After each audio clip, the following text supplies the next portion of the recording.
عاديه.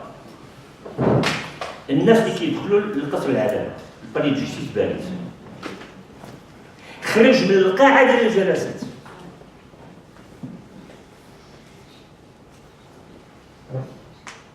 البنايه ديال قصر العداله في باريس، قصر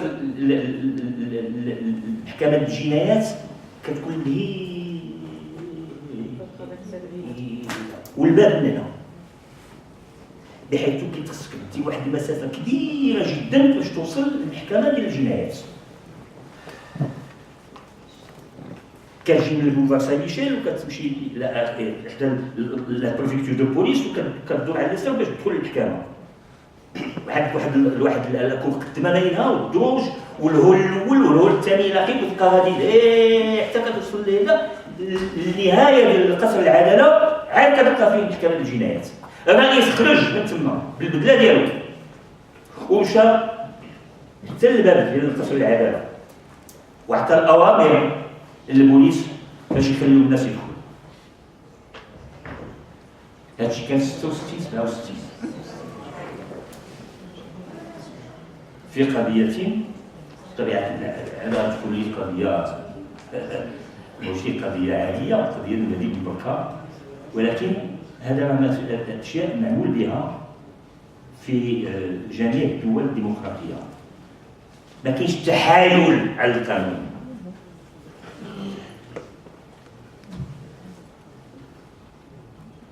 القاعه ديال الجلسات ما خصش يكون غير الباب ديالها مفتوح، خصو يشوفوا بان واش البوليس ما كيخليوش الناس يدخلوا، لان يمكن الباب محلول والبوليس ما كيخليوش يدخلوا. ثم الا دخلتي ما كتلقاش فين تجلس. علاش ما كتلقاش؟ لانه جميع اصحاب المصالح ديال البوليس كلهم معمرين المقاعد. كاينه العلنيه هنا؟ كاينه العلنيه.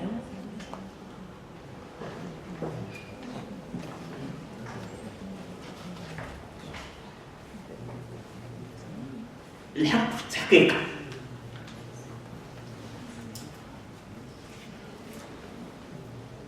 التحقيق يجب أن يكون إلزاميا في جميع قضايا الجنايات. الآن ماهوش إلزامي. إذا كان بأنه القضية جاهزة بالنسبة لهم كتمشي قضاء الحكم مباشرة. ويجب أن يكون إلزامي كذلك في المادة ديال الجناح التقنية.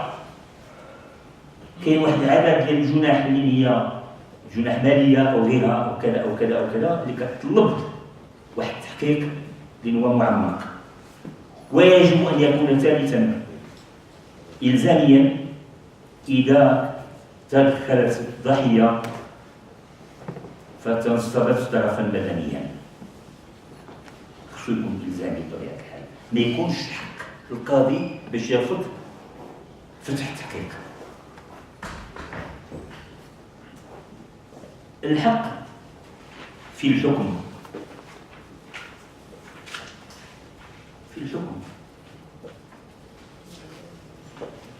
وشير هنا إلى الإشكالية ديال العفو الملكي. العفو الملكي، الملك منذ 1958 عنده الحق باش يعطي العفو بدون ما يطلب منه حتى شي واحد. منذ المحاله ديال البوليس ديال التحقيق ديال البحث السنيدي او عند قاضي التحقيق او اثناء سريان المسألة امام قاضي الحكم. من الى لك هذا؟ راه كاين نتيجه اللي هي خطيره جدا. تقول هو هذا يفرح براسو اللي عطاه العفو، خرج من الحبس صافي انتهى الامر. لا، عنده الحق في الحكم لاستصدار حكم رسمي يعلن براءته، ما تبقاش فيه الشبهه، لانه كيخرج من الحبس والناس كيقولوا عفا عليه الملك، عفا عليه الملك. هو داير في الشارع والناس كيشوفوه من بعيد كيبعدوا منه، وهو راه بريء، راه ما دارش هذا، عنده الحق في الحكم. الحق في جدية القرارات القضائية من حيث تحريك المتابعة، من حيث التحقيق، من حيث إصدار الحكم. أولا من حيث تحريك المتابعة من طرف النيابة العامة. طبيعة الحال ما كنتحدثوش على ما يسمى بمسطرات التلبس. في القضايا العادية يجب، هذا الشيء مكتوب في المسطرة، ولكن بحال قلت لكم مسائل رسمية. أي الهضرة ديال هي لا بيبليسيتي وصافي لا فوق تكون أدلة كافية عند النيابة العامة باش تحرك المتابعة، ماشي غير هكاك. ثم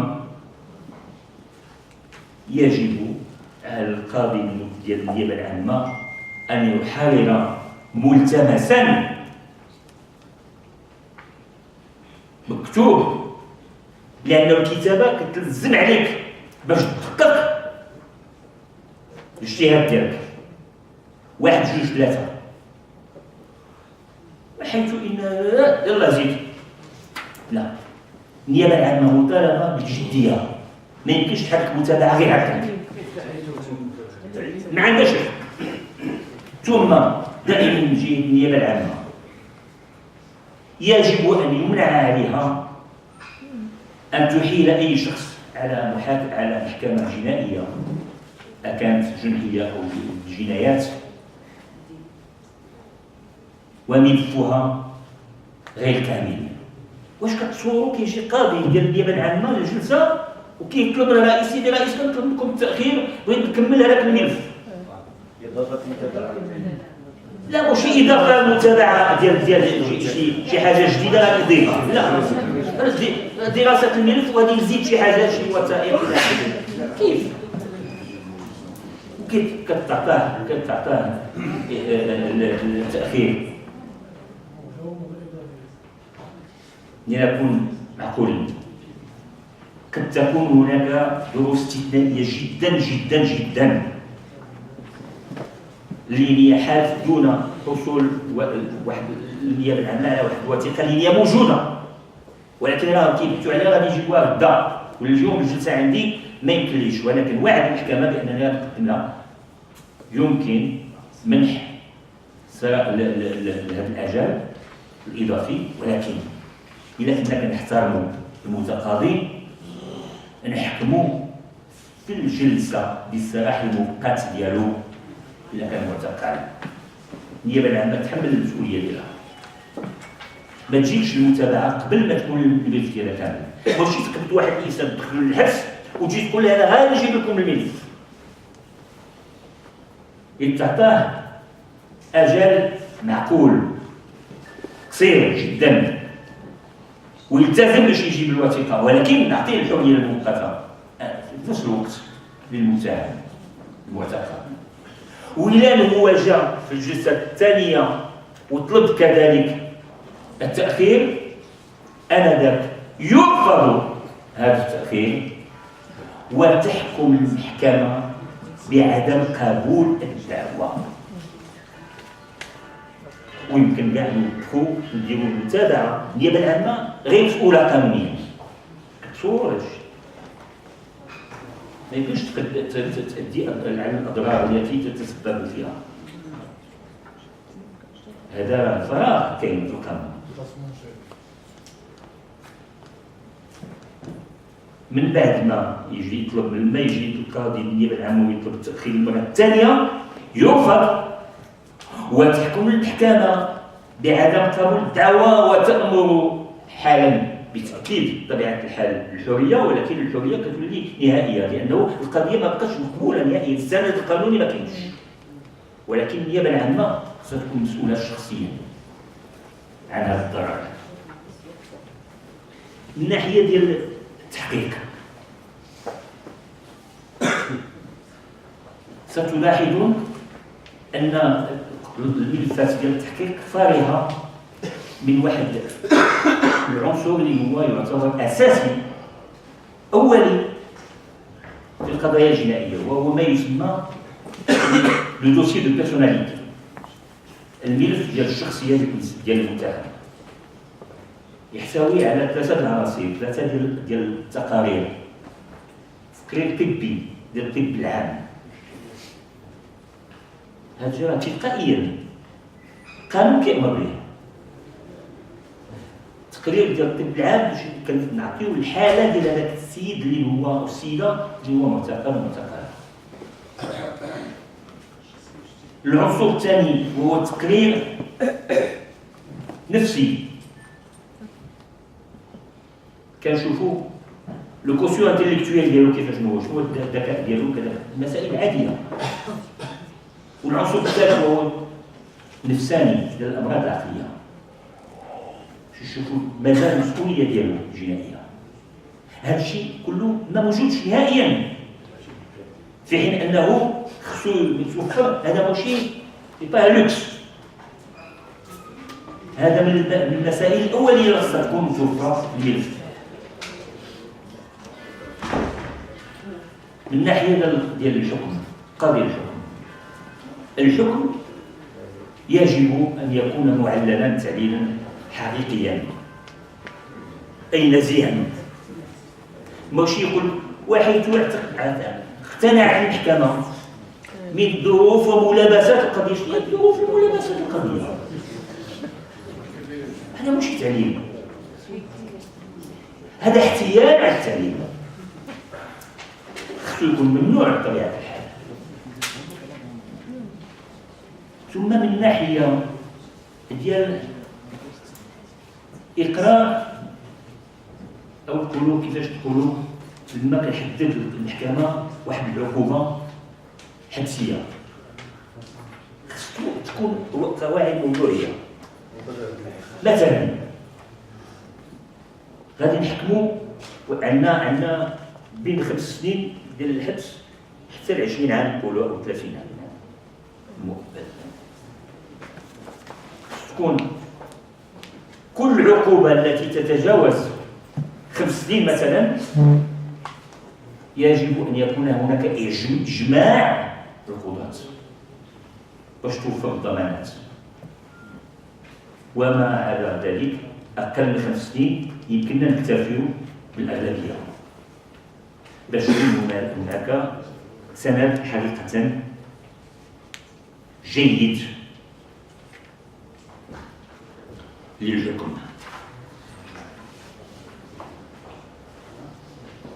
القاعده الخامسه،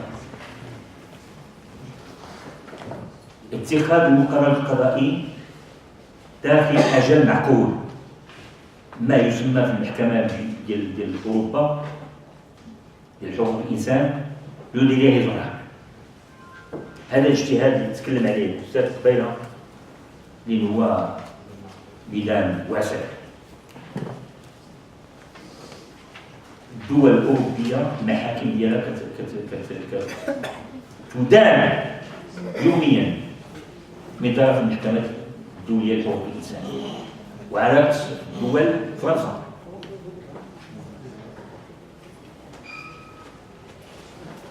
سوربريز، فرنسا دولة حقوق الانسان وكذا وكذا تنعت بانها لو بلو موفيز إليف دو توت لوروب. في هذا الميدان هذا ديال احترام القاعده ديال الاجل المعقول، لانه الى القاضي ما كانش مقيد بواحد القاعده ما يمكنناش تكون 3 شهور ولا بدا نسدو الحكم، مستحيل، او 6 شهور او شي حاجه. كاين قضايا اللي هي كتطلب واحد الوقت كبير الى اخره، لكن اجل معقول. اش درتي بهذا الوقت؟ انت قاضي التحقيق، عندك واحد الانسان متهم سميتو علي الوزله، اخذت على عاتقك باش تهمو إشادة بالإرهاب وكذا، ومهدد ب20 عام ديال الحبس، وتلقيتي الصراحة ديالو أسلوب تعليمات. وسيدي اش كدير بهاد الساعة اللي كنوزلها؟ مازال انت ما عندكش، اش باغي تعرف منه؟ راه بقى شحال واحد الوقت طويل تاع الشرطة القضائية، والملف اللي عطاتك الشرطة القضائية كان كامل، أنا أعرف ذلك. تأكد بأنه الملف كان جاهز وتأدبوا معاه.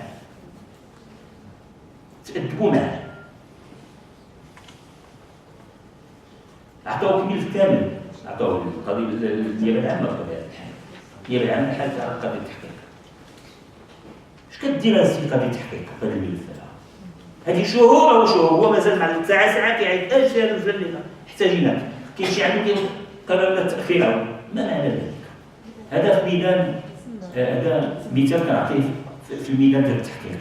أعطيكم مثال آخر في القضايا في المرحلة ديال الحكم، قضية ديال نادية ياسين.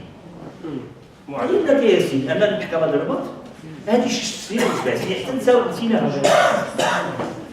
ساعات تأخير، حتى واحد ما كيطلب التأخير، وهي كتجي عندو كتقول لهم أنا جيت عندكم، كتحضر هي حاكموني، عندكم شي علامات باغي تحكموا عليا بها، يلاه مرحبا انا موجود، المحامين ديالي حاضرين. ما معنى ذلك؟ هنا كتكون قواعد موضوعيه، قانونيه موضوعيه اللي كتعطي الحل.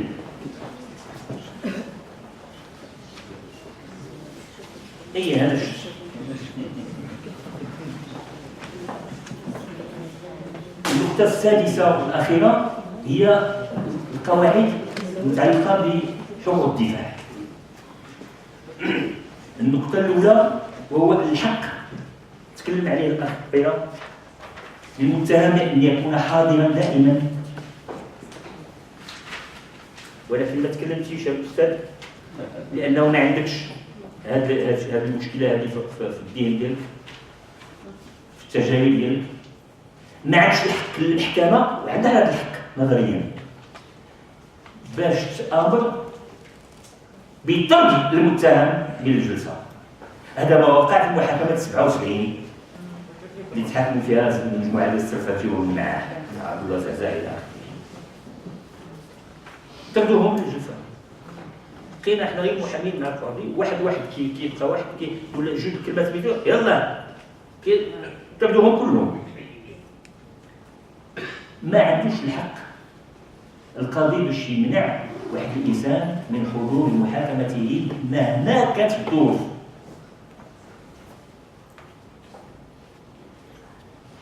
ثانيا الحق في الكلام في كل مره طلب المتهم باش يتكلم، عنده يكون عنده الحق باش يتكلم. المسطره اش كتقول؟ كتستيقظ المتهم كيقول له سير تجلس. إلا كان شي مواجهة كدور، إذا الإيقاع حتى للآخر، حتى كيدوز كل شيء كتقول له عندك شي كلمة ما تزيد، يلاه صافي ما كيستوعبوش كاع، يلاه صافي، يلاه نوض والو. وهو ما باغي يتكلم، ولكن تقمع. خصو يكون عند المتهم الحق في كل حين باش ياخذ الكلمة. الحق في الحصول على الملف منذ البدايه ديال القضيه. هذا شيء مهم جدا. المحامي كيمشي، المحامي مع الانسان عنده محامي كيمشي كيقول الملف وما كيتطاقش، كيبقى تحت السلطه التقديريه. ما كاينش السلطه التقديريه، الحقوق الاساسيه ما فيهاش السلطه التقديريه للقاضي. بحال اللي قال جوستو جانس في القانون الدولي. هذه مسائل من البديهيات، من الاوليات، ما يمكنش ما فيهاش المساومه، ما فيهاش التفاوض، ما يمكنش، لانها من النظام العام، ما يسمى في القانون الداخلي القانون العام، سون دي ريغل دور بوبليك لا تقبل المناقشه.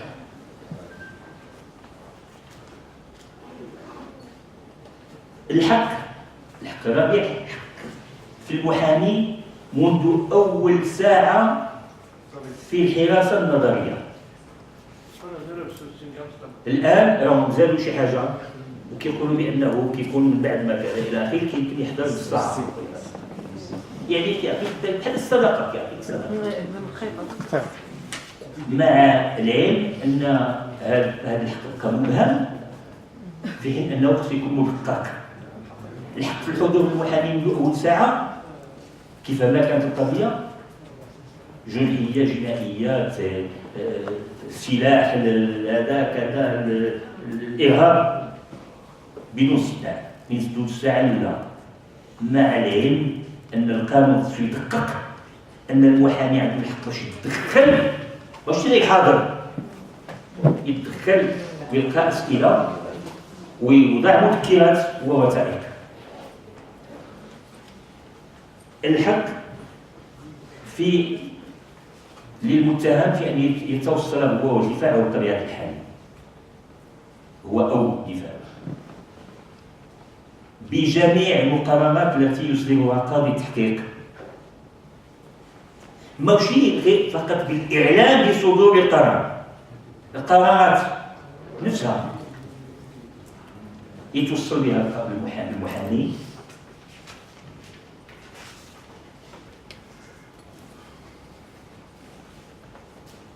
ويكون عنده الحق في ان يضع مذكرات قبل انتهاء التحقيق، لانه قاضي التحقيق كيدير التحقيق ديالو كيف ما بغا، كياخذ الوقت اللي بغا، واحد النهار كيصدق الخبر بانه قرر الاحاله عن المحكمه مع الاخبار، في حين انه كاين قرار اللي كيتسمى بكلوتور دو لافورماسيون، يعني انتهاء التحقيق، خصو يتبلغ ويفتح اجل للمحامي بوضع مذكره. هذا الشيء ما كاينش. الحق السادس هو الحق المحامي الاتصال بموكله بكل حريه، اولا في السجن. غادي تقولوا هذا الشيء بديهي، لا ماشي بديهي. انهم اول فسروا رخصه ديال الزياره بانها تعطي الحق للقاضي بان يرفضها الى الانشاء، بحيث كتبقى تحت السلطه التقديريه ديال القاضي. وملي كيبغيو يتساهلوا معاك كيقول لك رخصه الزياره لكل زياره، ماشي رخصه دائمه، في حين ان في القانون رخصه المحامي ما خصهاش تسمى رخصه. خديناها ترجمناها بيرمي فيزيت من عند فرنسا، ولكن المضمون ديال هذه الكلمه من فرنسا ماشي هو المضمون اللي كنعطيوه حنا كنعطيوه المضمون بانه بيرمي كنرخص لك بحال انا خصك تبني شي دار ولا غير، ان عندي حق باش نراقب، ولا ما بغيتش نعطيك الرخصه ما نعطيهالكش، عندي حق باش نعطيهالكش. اولها هكا، وملي بغاو يساعدوا حسب الفهم ديالهم كنكون بداو نعطيك رخصه لكل زياره. واش كتصوروا بانه كيمكن المحامي يمشي يعس النهار باش يلتقي بالقاضي ديال النيابه العامه او القاضي التحقيق لانه مشغول باشياء اخرى، هو في الجلسه، هو كذا عند استنتاج الى اخره، باش ياخذ الرخصه ديال الزياره في كل مره، في حين انه عنده الحق باش يزور الموكل ديالو في السجن كل يوم. هذا فيما يتعلق بالرخصه ديال الزياره في السجن. اما الاتصال ديال المحامي بزبونه المتهم في قاعه الجلسات، في قاعه الجلسات، هذا الحق راه ما متوفرش. راه كاين القضاة اللي كيمنعك باش تتكلم مع الموكل ديالك، وكيمنع الموكل ديالك باش تتكلم معاه. هذا من جهه. من جهه ثانيه في القضايا ديال الارهاب داو ديكاج، بناو في قلب القاعه ديال الجلسات قفص، هذا كيتسمى قفص الاتهام. هذا قفص بالدجاج اللي هو واحد الدجاج من نوع خاص، هما جالسين كلهم تما، المحامين جالسين هنا ما عندوش كيفاش يتصرفوا، في حين انه الحريه الاتصال بين المحامي والزبون ديالو اللي كيدافع عليه خصو تكون في اي وقت معين. اذا خصو تكون جالس بجانبه او وراءه على كل حال، نتكلم معاه في اي وقت معين.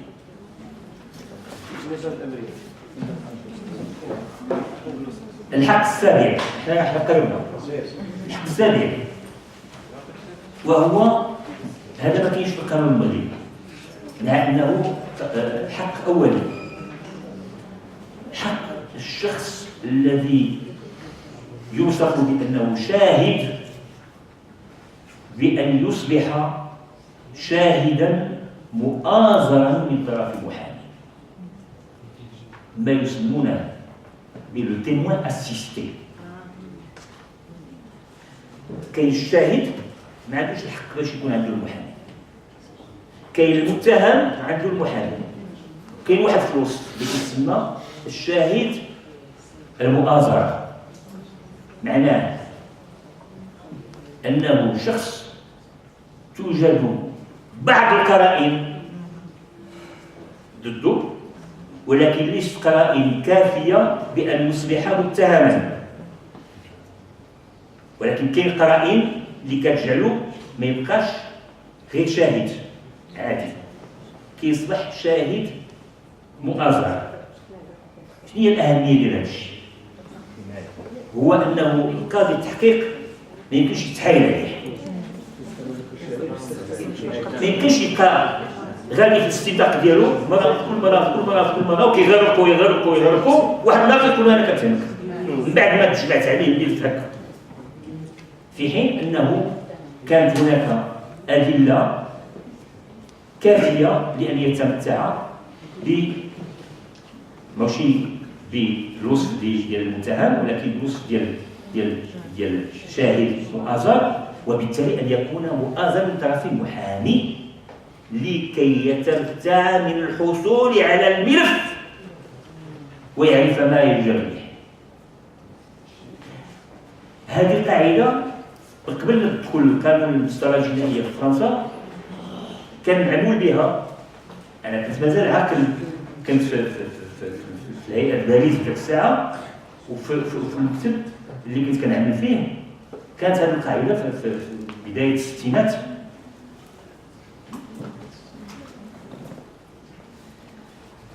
محكمة النقد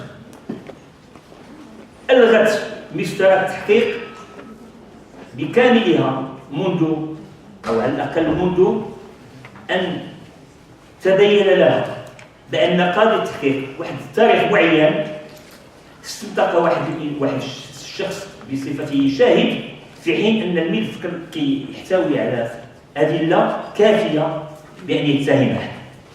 ذاك الساعة ما كانش تيموان اسيستي، كان إما سميتو شاهد أو ولي متهم. محكمة النقد لا كون كاساسيون ألغت التحقيق وتبطل كله بعلة أن كان تحايل على حكم الدفاع. منذ النهار الفلاني أنت قاضي التحقيق استمرت في استنطاق هذاك الشخص، هو غرق في الأدلة ضده وما كانش يتمتع بحكم الدفاع. هنا هذا الستاتيو دو تيموان اسيستي يعني كرس جسد هذا الاجتهاد القضائي، ولا دابا في القانون ديال المسطره الجنائيه. ثانيا الحق ديال المتهم في الحصول ديال الدفاع في الحصول على قرارات عندما تقدم لها للمحكمة طلبات عارضة. انت كتقدم بطلب عارض كتطعن مثلا في واحد الاستنطاق، واحد الوثيقة ديال الشرطة او كذا او كذا، كيف تلغى؟ اش كيديروا هما؟ التحايل. عاد قلت لكم انا ما كاينش مسائل رسميه، كان شي مسائل العمليه، كاين شي تحايل. اش كيقولوا؟ قلت المحكمه قررت ضمن الطلب للموضوع، الطلب العرضي للموضوع، وكيبقى شهرين 3 شهور الا كانت المحاكمه غتمشي شهرين ولا 3 شهور، انت كتنتظر. وملي كيتداولوا بيناتهم بطبيعه الحال في الظروف اللي كنعرفوها الطلبات العريضه كلها كترفض جمله وتفصيلا فهمتي وكيحكموا بداك اللي بغاو، في حين ان الا كان القانون كيزم عليهم باش يبتوا على الفور في الطلبات العارضه التي تقدم لهم الا اذا كانت استثنائيا جدا جدا جدا ما يستوجب ذلك، لانه ما يمكنش تثبت في ذاك الساعه كتبقى تنتظر المناقشه اللي غادي تبين لك فين غادي تمشي، لان ذاك عاد غادي تسد الجو. تاسعا الحق الدفاع في المرافعه. هذه مسائل تبدو لكم انها بديهيه، ماشي بديهيه. المرافعه في جميع القضايا. اولا الا مشيتوا للقوانين ديال المسطره لا بين مدنيه ولا جنائيه ما غاديش تقول الكلمه ديال المرافعه ديال الوالي، المرافعه ما كايناش. كاين المحامي سميتو غير المحامي، المرافعه ما كايناش. اكثر من ذلك كاين اللي كيعطيهم الحق باش يقنعوك يقول لك ما كاينش المرافعه. الاستاذ النص القانوني كيقول بانه عندكم الحق في تقديم ملاحظات، مثلا في المجلس الاعلى ملاحظات، ملاحظات الاستاذ انا نعطيك 5 دقائق غير تقدم ملاحظات يحسب لك. المرافعه خصها تكون حره الزاميه. هو المحكمه المحامي ارتأى بأن تكون مرافعته مدتها 5 دقائق وهو اللي كيعرف شغالو، ولا عرف 7 الساعات هذا شغالو كذلك، وما عرفش يحط القاضي باش يوقفوا.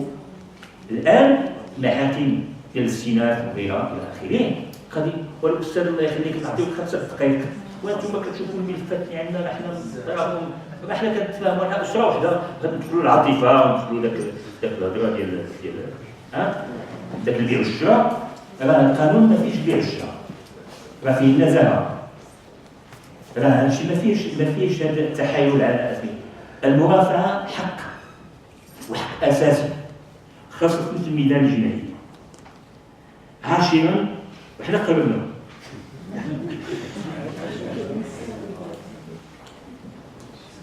صيانة احترام السر المحامي. احنا مادة الإرهاب من بعد 2003 داروا قوانين استثنائية اللي فيها الصوت كذا التليفون إلى آخره، وراهم عندهم الحق باش يديروا ما بغاو. يجب اتخاذ قانون صارم يمنع كليا التنصت على المحامي. راكم عندكم اخبار بما وقع الدجال اللي وقع في فرنسا منذ شهرين هذه تقريبا بين ساركوزي والمحامي ديالو، لانه فرنسا وان كان هي دوله ديال عريقه في ميدان حقوق الانسان هادشي كنعرفوه، ولكن لان اليمين اللي حكم في فرنسا عشرات السنوات الى اخره كاين تراكمات، كاين قضايا، كاين قوانين اللي هي قمعيه جدا كتقمع حتى حقوق الدفاع. بعض الاشياء كيتنصتوا على المحامي اللي كيتكلم عن الزبون ديالو. شيء خطير جدا. احنا ما عندناش هذا القانون في المغرب، يجب ان يتخذ. النقطه 11 تنظيم الجلسات. في بعض القضايا كتكون هناك مثلا 15 20 المحامين لانه كاين كثار الى اخره، قضيه فيها تشعبات الى اخره. القاضي كيتفائل بان يدير جلسات في الليل حتى 3 و 4 الليل. هادشي عشتو انا، هادشي كله اللي كتكلم عليه عندي مراجع ديالو. 3 و 4 الليل قضيه ديال الكوميسيون الثالث مثلا 3 و 4 الليل.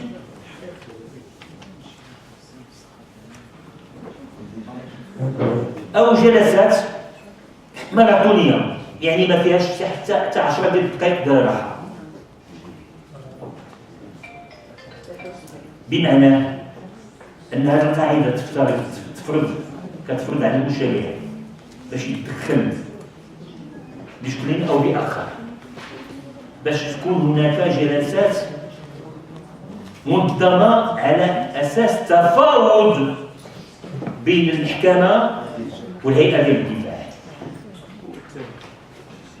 وفي التفاوض كاين الحدود لانه يمنع مثلا المرافعات في الليل وكذا وكذا وكذا وكذا. النقطه الثانيه عشر الاخيره وهي انه يجب منع كل اتخاذ اي عقوبه في حق المحامي من طرف الهيئه التي يترافع امامها. عندهم الحق، يقول هذا النظام العام، القانون العام كيطبق على الجميع. انت ارتكبت شي جريمه في الجلسه، انت كتدافع في اطار الدفاع ديالك، واش مشيتي ضربتي شي واحد قتلتيه ولا شي حاجه، لا كتمارس الدفاع ديالك. وقلت انت لك وصدر الحكم في الجلسه ضدك.